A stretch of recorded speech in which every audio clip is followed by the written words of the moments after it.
wife is a musician, classically trained musician, played in orchestras and whatnot.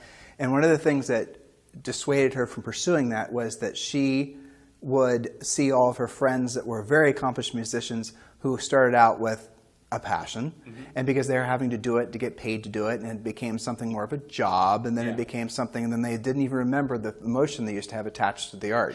Does that happen to writers?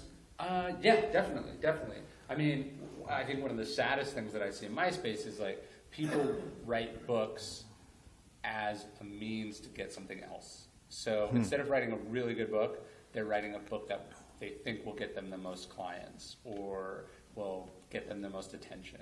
And so they write mediocre stuff. And so to me, like the writing is the most important thing. And so I have to protect that, you know. And how do you do that? Well, you say no. You got to prioritize, and you have to really love it. So you make it. I assume there's a sense of saying no. Also means you have to have a schedule. Yeah, I have a schedule, but again, this test of like, what does your day look like? And so if like with my assistant, I'm really not like my rule with my assistant is like no more than 3 things in one day. So like 1 meeting, 1 phone call, and 1 airplane flight or whatever. No more than 3 things in one day. No more than 3 or 4 calls in 1 week. Like I want to spend as little time on the phone as possible. I just don't like being on the phone. So that means scheduling things pretty far out. That means having to prioritize. And like, some people, like I've talked to some people, they want to schedule everything in their calendar. So it's like, from noon to 2, I'm writing. To me, it's writing is the default. So I want to have I say that I have like calendar anorexia. Like I want like when I pull up my calendar, it should have as few things as possible in it, because that means that I've created space for me to do what I want to do and have my writing schedule. Does that make sense? No, it does. And I also, I'm, for instance, most productive as a writer in the morning. So basically, unless it's like an emergency or unless it's some super important thing, nothing really can be scheduled before 11. So if I wake up at 8 and I work from 8 to 11, well, that's about all you can really do writing-wise in one day anyway.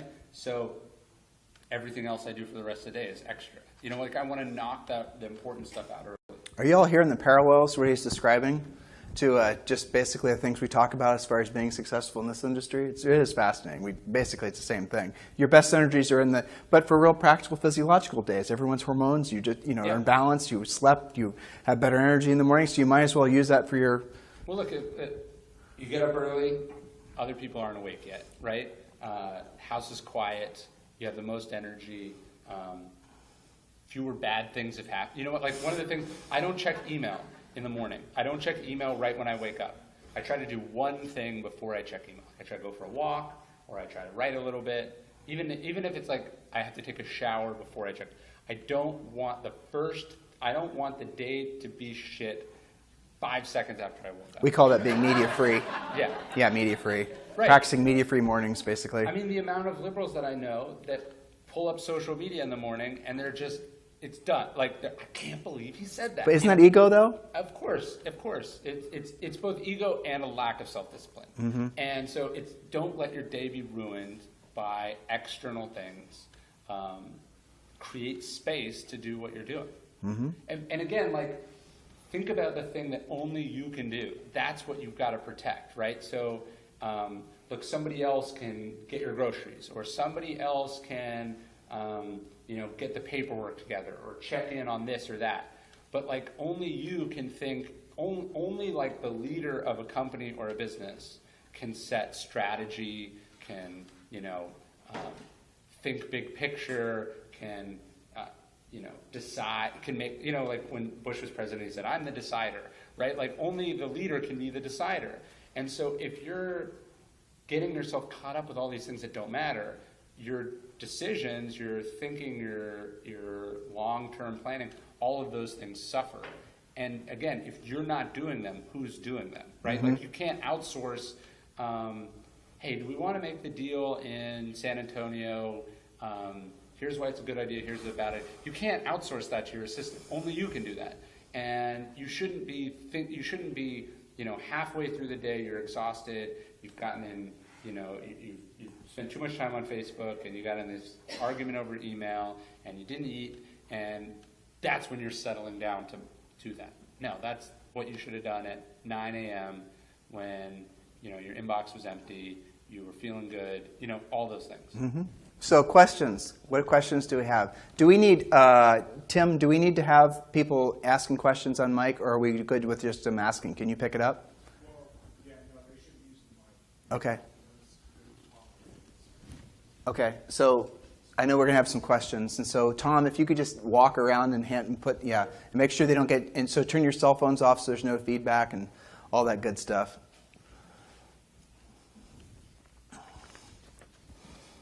The funny part, you were just talking in the right order of my questions. See? That's funny. We're in sync. This was going to be my last one. I'm glad we started with that. Good. Ryan, you've got this beautiful vocabulary. You're very intelligent. Thank you.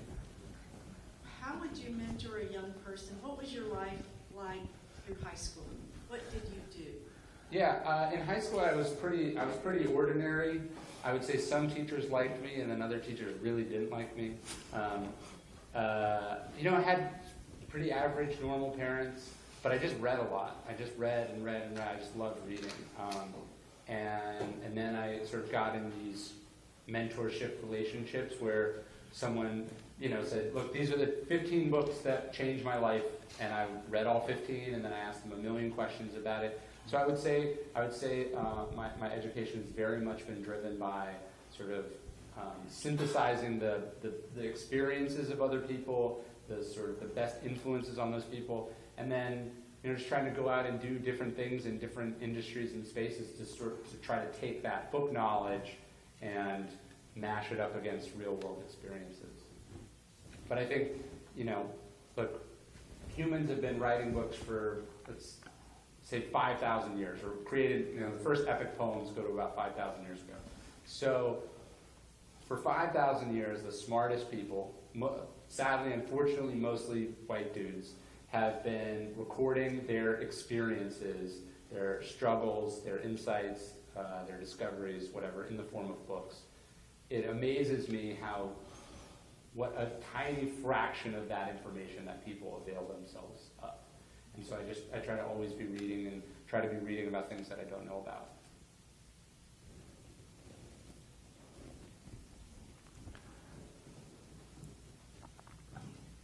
So the two things. One, I really respect what you're doing and what you're writing. Thank you. And I would, my question is, who is it that you are mentoring?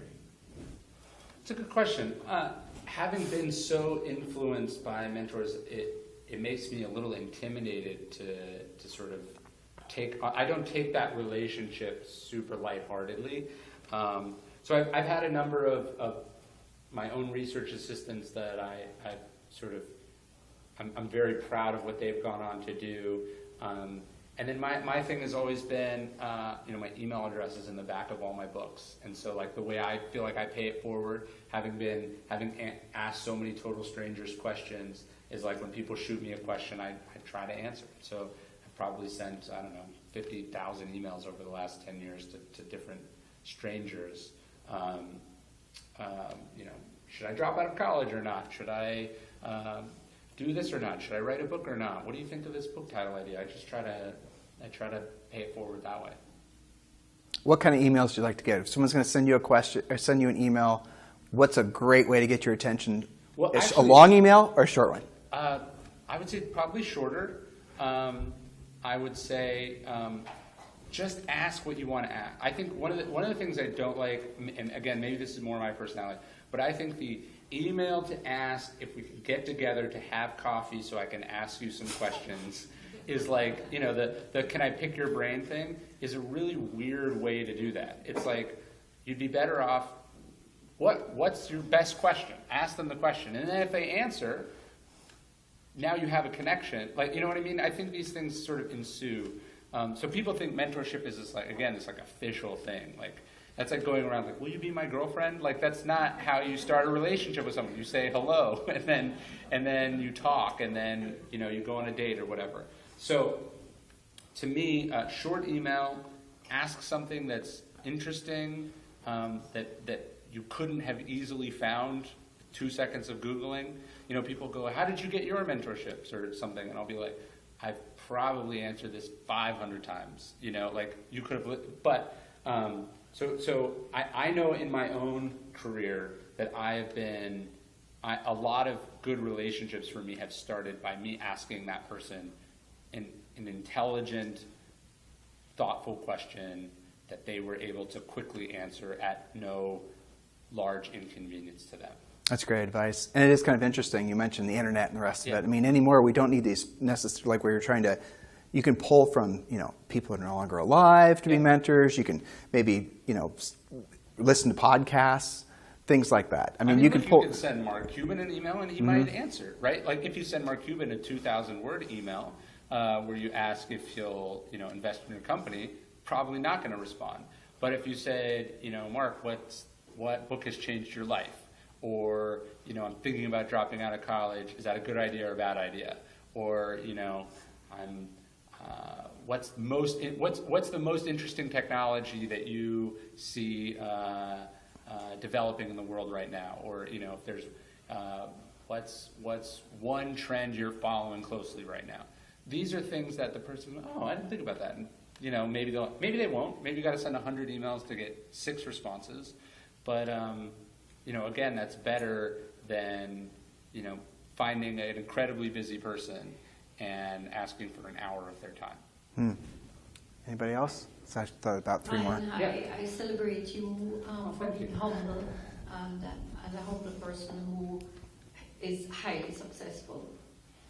My question is, we do have scripts on how to handle objections, but what is your advice on how to diffuse an egotistical seller, a for sale by owner? Sure.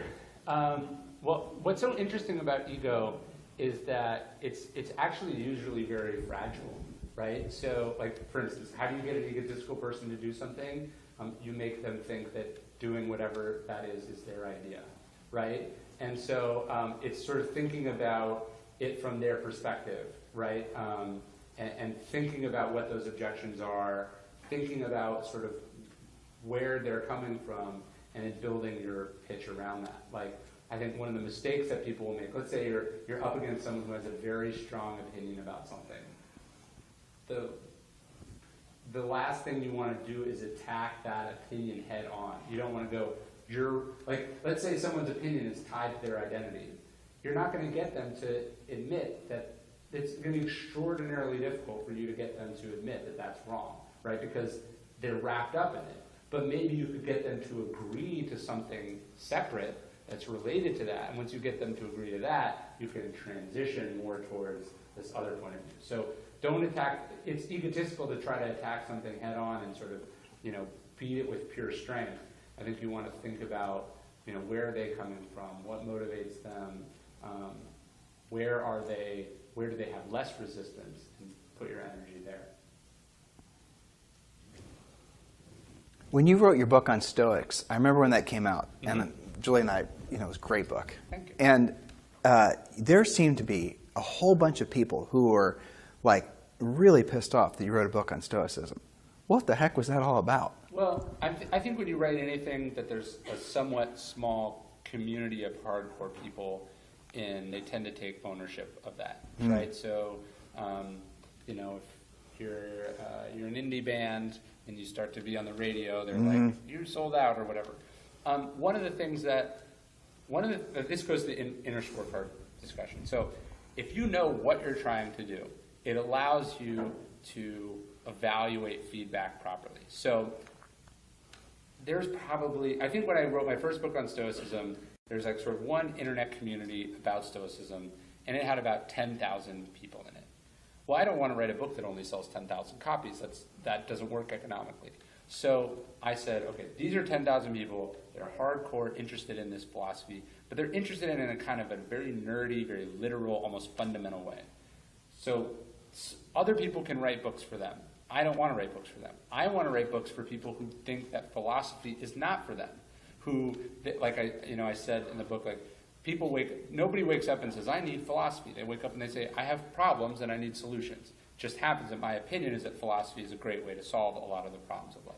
So I was trying to write to the millions of people out there that were not those 10,000 people. So when those 10,000 people said, he's not fundamentally, interpreting the philosophy, it's not as good as the originals, or blah. I didn't say, oh, that hurts. I said, thank you. You validated exactly the strategy that you know what I mean? You did the same thing in Ego, too. You demystified it. There was the essence of that book was demystification of this thing that was supposed to be spiritual. I think so. So anyways, if you know what you're trying to do, then oftentimes your critics are actually not only does it not hurt to hear their criticism, they're actually validating that you did what you were trying to do. Explain. Who's that director that did like Transformer? Michael Bay. People go like, oh, this Michael Bay movie, it doesn't have much plot, it just has cool special effects and stuff's blowing up. When he hears that, he's like, yeah, those are the movies that I make. You know what I mean? He's like, my formula is like, doesn't have a great plot, but it's really cool and it's entertaining and it's very cinematic, right? So, that's the point, right? And so critics critics are often so egotistical that they don't understand that they were not the audience for the thing. And I think when I was younger, I made that mistake too. I would go, I don't like this thing, so that thing is dumb. Instead of going, that thing's not for me, right? And so when I write about this in Perennial Seller, when you know who your product is, or who your market is, it allows you not to take criticism from people who are not your market much more philosophically, because you don't care what those people think. Or you shouldn't. Right.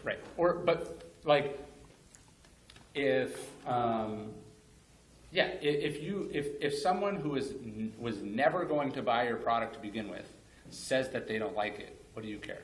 Right. Interesting. Right? And the worst thing you can do is try to listen to those people and change your product, because they're still not going to buy it, even. Yeah, fascinating. Like people might go, oh, this is too expensive. Who would ever spend that much money on this? Okay?